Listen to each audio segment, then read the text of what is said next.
இப்ப நீங்க வீட்டிலேயே பரிகாரம் சொல்லணும்னு சொன்னீங்க. சந்திரங்கிறது குபேரனுக்கான ஒரு கிரகம், சூரியன் வளர்ச்சிக்கான ஒரு கிரகம். புதன் வந்து பாத்தீங்கன்னா சந்திரனும் புதனும் சேரும் பொழுது சங்கம யோகம் வேலை செய்யும். சங்கம யோகம் வேலை செய்யும். சந்திரனுடைய வீட்டுக்கு நேரம் சந்திரனுடைய வீட்டுல தான் குரு பலமாகிறாரு. சந்திரனுடைய வீட்டுல தான் புதனோட நட்சத்திரம் இருக்கு. கடகத்துக்குள்ளதான் புதனோட நட்சத்திரம் இருக்கு, குருவோட நட்சத்திரம் இருக்கு, சனியோட நட்சத்திரம் இருக்கு. பொதுவா சந்திரன் புதன் சங்கம யோகம், குரு சந்திரன் சேர்ந்தா கஜகேஸ்வரி யோகம், இதெல்லாம் அவங்க வீட்டுல கிடைக்கணும் அப்படின்னு நினைச்சா பௌர்ணமி தோறும் சத்திய நாராயணர் பூஜை வீட்டில் செய்பவர்களுக்கு செல்வ வளம் பெருகும்.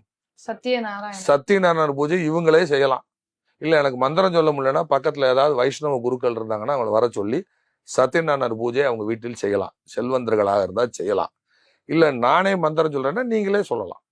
கரெக்டா அந்த ஒரு 7 நாள் வீட்டுல மாமிசம் உணவு எதுவும் சாப்பிடாம கரெக்டா அந்த பௌர்ணமி அன்னைக்கு சத்தியநாராயணர் படம் வைத்து சத்தியநாராயணர் பூஜை செய்வது எப்படி அப்படின்னு யூடியூப்ல நிறைய பேர் பேசியிருக்காங்க.